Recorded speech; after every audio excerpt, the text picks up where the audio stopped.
정신병원에 관해서 당신들이 모를 수도 있는 이야기들. 정신병원에 대해 이야기해 줄게. 정신병원에 대해 궁금해하는 사람들이 의외로 많다는 걸 알았어.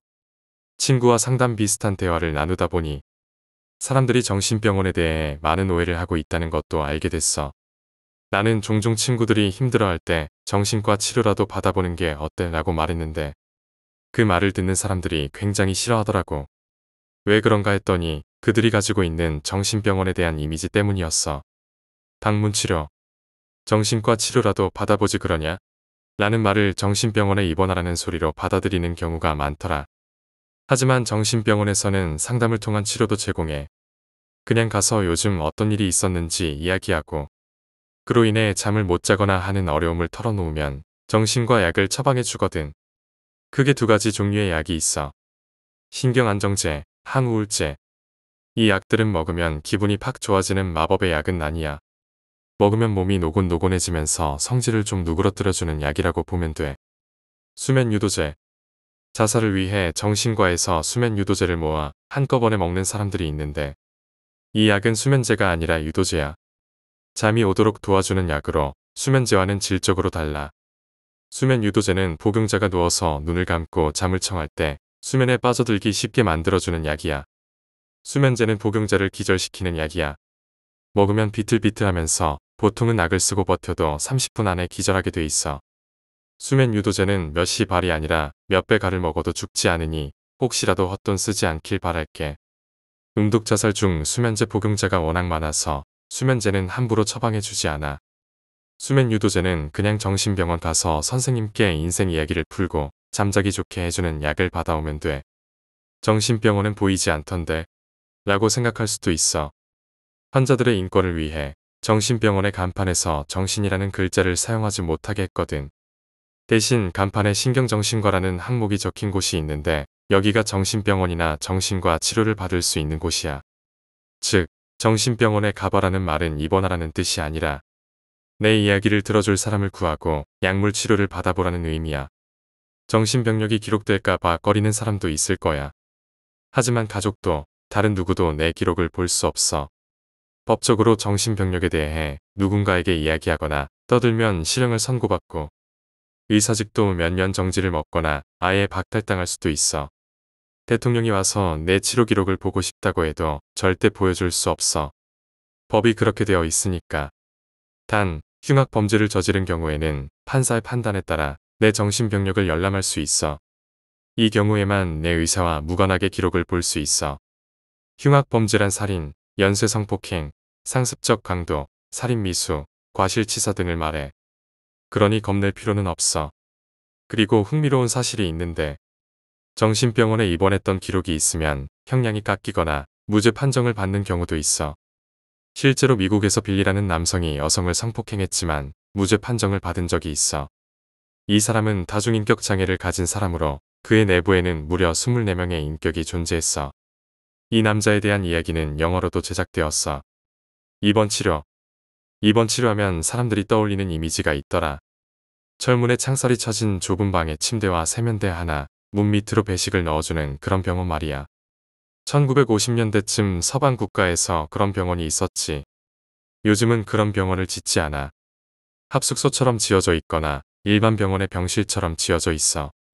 환자 관리가 그렇게 이루어진다면 의사 면허 정지당할걸. 입원 치료는 두 가지로 나눌 수 있어. 첫 번째, 자해 입원. 자해 입원이란 말 그대로 자신의 의지로 병원에 입원하는 걸 선택한 사람들을 말해. 이 사람들은 언제든지 외출과 외박이 가능해. 병원이 마음에 들지 않으면 언제든지 퇴원을 선택할 수 있어. 그렇기 때문에 굳이 입원을 한다면 자해 입원으로 하는 게 좋아. 자해 입원자는 병원의 고객이야. 의사, 보호사, 간호사들이 함부로 대하거나 무시하지 않아. 환자는 돈이거든. 병원마다 다르고 증상에 따라 다르지만 정부에서 100만원에서 200만원 정도의 보조금도 나와. 자신을 대하는 태도가 부당하다고 생각하면 얼마든지 항의할 수 있고 약물도 몸에 맞지 않으면 다른 약을 요청할 수 있어. 이 말은 타의로 입원한 사람은 그렇지 못하다는 걸 의미해. 두 번째, 동의 입원. 타의적 입원이라고도 해. 부모님이나 형제자매 등 혈족의 동의하에 병원에 입원시키는 경우를 말해. 이 경우는 환자가 고객이 아니야. 외출이나 외박도 불가능하고 친구들도 만날 수 없어. 동해 입원자는 폐쇄병동에 수감되는데 하루에 1시간 정도 보호사의 감시하에 나갈 수 있어. 약에 대해 불만을 표시해도 무시당하는 경우가 많고 보호사나 간호사도 무시하기 일쑤야. 이 경우 대부분 알코올 중독자들이거나 가정폭력의 가해자들이기 때문에 문제를 일으키기 쉽고 보호사들도 제압해야 하는 일이 많아. 정신병원의 입원 치료에 대해선 여러 가지 편법이 존재해. 예를 들어 약물 과잉 처방 같은 경우도 있어. 개인 병원이나 유명하지 않은 병원에서 이런 편법이 자주 이루어지는데 그렇다고 모든 병원이 그런 건 아니야. 일부 병원에서만 그런 일이 일어나지만 그 일부에 걸리면 고생할 수 있어. 국립병원과 대학병원. 만약 정신과 치료가 필요하다면 국립병원이나 대학병원을 선택하는 게 좋아. 국립병원은 시설이 좋고 공익근무요원이 배치되어 있는 국가기관이라 가혹행위 같은 건 절대 없어. 프로그램도 다양해서 미술치료나 재활치료 등 여러 가지를 제공해. 국립병원은 공무원들이 운영하기 때문에 신뢰할 수 있고 식사나 시설도 훌륭해. 개인 병원보다 비용도 오히려 저렴할 수 있어. 나는 국립병원에 2달 입원한 적이 있었는데 병원비는 약 35만원 정도였어. 입원 치료를 고려한다면 안전하게 국립병원이나 대학병원을 선택하는 게 좋아. 이런 병원에서는 환자의 인권을 존중하며 치료를 진행하니까 안심할 수 있어. 정신병원의 문제점. 정신병원에서 발생하는 문제점 중 하나는 노숙자 장사야. 일부 병원에서는 노숙자들을 데려다 치료해주고 의료보험에서 지원받는 비용으로 병원을 운영해. 이런 병원에서는 노숙자들을 데려다 먹여주고 재워주며 의료보험으로 큰 이득을 취해. 하지만 노숙자들은 이곳에서 수급자로 만들어지며 수급자 지원비로 병원을 유지해 나가. 과잉진료를 통해 환자에게 불필요한 약을 많이 처방하고 이로 인해 환자들은 오히려 상태가 악화될 수 있어. 이런 병원들이 존재하지만 모든 병원이 그런 건 아니야. 결론적으로 정신병원에서 치료를 받을 때는 신중하게 병원을 선택해야 해. 국립병원이나 대학병원은 안전한 선택이 될 수 있어. 하지만 병원에서 발생할 수 있는 문제점들을 미리 알고 대비하는 것이 중요해. 나도 정신병원에서의 경험이 있지만 안전하게 치료를 받을 수 있도록 신중하게 선택하길 바라. 이야기를 마치며 정신병원에 대한 오해와 편견을 풀고 올바른 정보를 바탕으로 신중하게 치료를 선택하길 바란다. 이제까지 정신병원에 대한 이야기를 했는데 이번에는 조금 더 구체적으로 내가 겪었던 경험을 이야기해 줄게. 내가 보호사로 일했던 병원에서는 다양한 환자들을 접했어. 그 중에서도 가장 기억에 남는 건 노숙자 출신의 환자들이었어. 이 병원은 아마도 그 지역에서 유명한 곳 중 하나였을 거야. 왜냐면 많은 노숙자들이 이곳으로 와서 치료를 받았거든. 그런데 그 치료라는 게 사실은 보호라는 명목하에 그들을 병원에 가둬두는 거였어. 이 병원에서는 노숙자들을 데려와서 치료해주고 의료보험비로 병원을 운영했어. 하지만 그들에게는 진정한 치료가 아니라 그저 병원에 갇혀 있는 것뿐이었지. 그들은 자유롭게 병원을 떠날 수 없었고 심지어 가족도 만나기 힘들었어. 그리고 그들에게 과도한 약물을 처방해 그들의 상태를 더 악화시키는 경우도 많았어. 이 병원에서 일하는 동안 나는 많은 노숙자들과 이야기할 기회가 있었어. 그들은 대부분 알코올 중독자나 정신질환을 앓고 있는 사람들이었지만 가끔은 그냥 집이 없는 사람들도 있었어. 그들은 병원에서 제공하는 음식과 잠자리에 만족했지만 그들의 정신 상태는 점점 나빠졌어. 내가 본 바로는 그들은 점점 더 약물에 의존하게 되었고 병원을 떠날 수 없는 상태가 되었지. 가장 큰 문제는 이 병원이 그들에게 진정한 도움을 주지 않았다는 거야. 오히려 그들을 병원에 가둬두고 그들의 의료보험비를 이용해 돈을 벌고 있었어. 이건 명백히 불법이지만 그 당시에는 아무도 그 문제를 제기하지 않았어. 왜냐면 이 병원은 그 지역에서 유일하게 노숙자들을 받아주는 곳이었기 때문이야. 나중에 이 병원을 떠나면서 나는 많은 생각을 하게 되었어. 과연 내가 이 병원에서 한 일이 옳았는지, 그리고 이 사람들이 정말로 치료를 받았는지 말이야. 나는 그들이 단지 병원에 갇혀 있었고 그로 인해 더 나빠졌다는 생각을 지울 수 없었어. 지금은 그 병원을 떠나고 나서 다른 일을 하고 있지만 그때의 기억은 아직도 남아있어. 그래서 누군가 정신과 치료를 받으러 간다고 하면 나는 항상 그들에게 신중하게 병원을 선택하라고 조언해. 그리고 가능하면 국립병원이나 대학병원에서 치료를 받으라고 말해주지. 왜냐면 그런 곳에서는 환자의 인권을 존중하고 진정한 치료를 제공하기 때문이야. 결국 정신병원에 대한 이야기는 여기서 끝이지만 내가 겪은 경험은 나에게 큰 교훈을 주었어. 그것은 사람의 생명과 정신 건강을 다루는 일이 얼마나 중요한지, 그리고 그 과정에서 윤리적인 판단이 얼마나 중요한지를 깨닫게 해준 경험이었어. 이 이야기를 통해서 정신병원에 대해 조금 더 깊이 이해하고 올바른 선택을 할 수 있기를 바라. 그리고 무엇보다 정신 건강을 소홀히 하지 않고 필요할 때 적절한 도움을 받을 수 있기를 진심으로 바래. 그 병원을 떠난 이후로 나는 정신병원과 관련된 여러 경험을 되짚어보면서 많은 생각을 하게 되었어. 특히 내가 일했던 병원에서 봤던 일들이 나에게는 큰 충격이었지. 그곳에서는 환자들의 인권이 철저히 무시되고 있었고 그들은 마치 돈벌이 수단처럼 여겨졌어.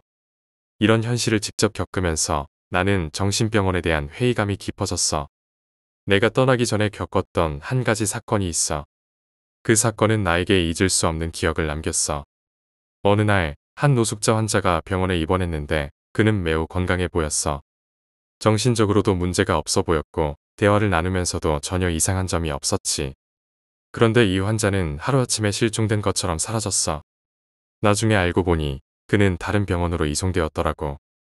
이송된 이유를 알아보니 그가 병원의 관리 시스템에 문제를 제기했기 때문이었어. 그는 병원에서 벌어지는 비리와 부당한 대우에 대해 문제를 제기했고 그 결과로 다른 병원으로 보내진 거야.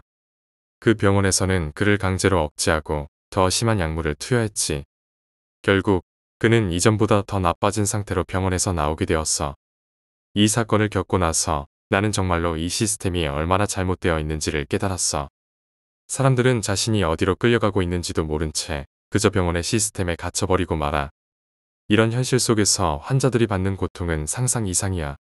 그래서 나는 그때부터 정신병원에 대해 더 많이 알아보려고 노력했어.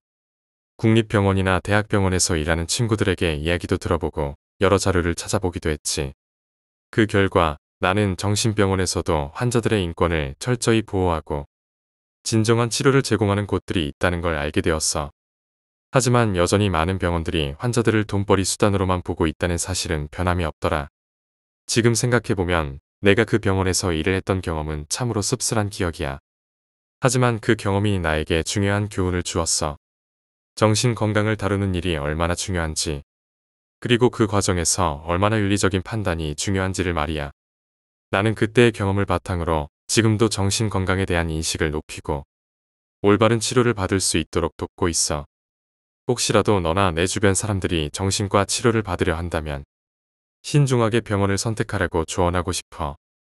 단순히 가까운 병원이나 유명한 병원을 선택하는 게 아니라 환자의 인권을 존중하고 진정한 치료를 제공하는 곳인지 잘 알아봐야 해.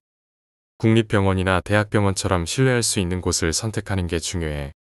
이 이야기를 통해 정신병원에 대한 이해와 인식이 조금 더 넓어졌으면 좋겠어. 정신건강은 누구에게나 중요한 문제이기 때문에 올바른 정보와 신중한 선택이 필요하다는 걸 잊지 말아줬으면 해. 그리고 무엇보다 필요할 때 적절한 도움을 받는 것을 두려워하지 않기를 바라. 정신건강은 우리의 삶에서 매우 중요한 부분이니까. 그 병원을 떠난 이후에도 내 머릿속에는 그곳에서 겪었던 일들이 계속 맴돌았어. 특히 내가 직접 겪었던 경험들은 시간이 지나도 잊혀지지 않았어. 어떤 사람들은 정신병원에 대해 단순히 치료받는 곳으로만 생각할 수도 있지만 내가 본 현실은 그 이상이었어. 그곳에서는 많은 환자들이 치료라는 명목 아래 오히려 더 큰 고통을 겪고 있었지. 한 번은 병원에서 근무할 때 나보다 나이가 많은 한 환자가 있었어. 그는 알코올 중독으로 입원하게 된 사람이었는데 처음에는 정말로 술에 중독된 것처럼 보였어. 그러나 그와 대화를 나눠보면서 그가 단순한 알코올 중독자가 아니라는 것을 알게 되었어. 그는 오랫동안 집을 떠나 살아온 노숙자였고 술을 마시는 건 단지 그의 삶에서 유일하게 의지할 수 있는 것이었어. 그의 이야기를 듣고 있으면 그의 인생이 얼마나 힘들었는지를 느낄 수 있었지. 하지만 병원에서는 그를 단순히 술을 끊게 하는 데만 집중했어. 정신적인 치료나 상담은 거의 이루어지지 않았고 그저 약물로 그의 증상을 억누르는데 급급했지. 그는 점점 더 무기력해졌고 병원에서 나갈 의지도 잃어버렸어. 결국 그는 더 이상 술을 마시지 않았지만 그 대신 삶에 대한 모든 의욕을 잃어버리고 말았어. 이런 모습을 보면서 나는 과연 우리가 환자들에게 진정한 도움을 주고 있는 건지 의문이 들었어. 치료라는 이름 아래 오히려 그들의 삶을 더 힘들게 만들고 있는 건 아닐까 하는 생각이 들었지. 그때 나는 정신과 치료가 단순히 약물로 해결할 수 없는 문제라는 걸 깨달았어. 사람마다 다른 고통과 아픔이 있으며 그들을 이해하고 진정으로 도와주기 위해서는 더 깊은 접근이 필요하다는 걸 알게 되었어. 또 한 번은 병원에서 한 젊은 여성을 만난 적이 있어. 그녀는 우울증으로 인해 병원에 입원하게 되었는데 그 원인은 복잡했어. 가정 문제, 직장에서의 스트레스, 그리고 자존감의 상실 등이 그녀를 병원으로 몰아넣었지. 처음에 그녀는 자신이 병원에 있다는 사실을 받아들이기 힘들어했어. 그러나 시간이 지나면서 그녀는 점점 병원의 치료에 의존하게 되었어. 약물 치료가 그녀의 우울증을 완화시켰지만 그 대신 그녀는 약물 없이는 생활할 수 없는 상태가 되어버렸지. 나는 그런 그녀를 보면서 우리가 제공하는 치료가 정말로 그녀를 위한 것인지 고민하게 되었어. 병원에서 제공하는 치료가 그녀의 삶을 개선시키는 대신 그녀를 더 깊은 의존 상태로 몰아넣고 있다는 생각이 들었어. 그녀는 병원을 나가면 다시 일상으로 돌아가야 했지만 그녀의 마음은 이미 병원에 의존해 있었어. 나는 그녀가 병원을 떠난 이후에도 제대로 된 삶을 살 수 있을지 걱정이 되었지. 이러한 경험들은 내가 정신과 치료에 대해 더 깊이 생각하게 만들었어. 우리는 단순히 약물로 모든 문제를 해결하려고 하지만 사실은 그 이상의 것이 필요하다는 걸 깨달았어. 사람의 마음은 그리 간단하지 않으며 그들이 겪는 고통은 약물만으로 해결될 수 없는 경우가 많아. 진정한 치료란 그들의 이야기를 듣고 그들을 이해하며 그들이 스스로 일어설 수 있도록 돕는 것이어야 한다고 생각하게 되었어. 그 병원을 떠난 이후 나는 이와 같은 생각들을 바탕으로 정신 건강에 대한 관심을 더욱 키워갔어. 그리고 다른 사람들에게도 정신과 치료를 받을 때는 신중하게 병원을 선택하라고 조언하고 있어. 국립병원이나 대학병원처럼 신뢰할 수 있는 곳에서 치료를 받는 것이 중요하다고 계속 강조하고 있지. 마지막으로 내가 전하고 싶은 메시지는 하나야. 정신건강은 우리 모두에게 중요한 문제이기 때문에 그 문제를 다룰 때는 더욱 신중해야 해. 올바른 정보를 가지고 적절한 도움을 받는 것이 우리의 삶을 더 건강하고 행복하게 만들 수 있을 거야. 정신과 치료가 필요하다면 꼭 신뢰할 수 있는 곳에서 치료를 받길 바라. 그리고 무엇보다 자신의 마음을 소중히 여기고 필요한 때에 도움을 청하는 것을 두려워하지 않았으면 좋겠어. 이것이 내가 경험을 통해 얻은 가장 큰 교훈이야.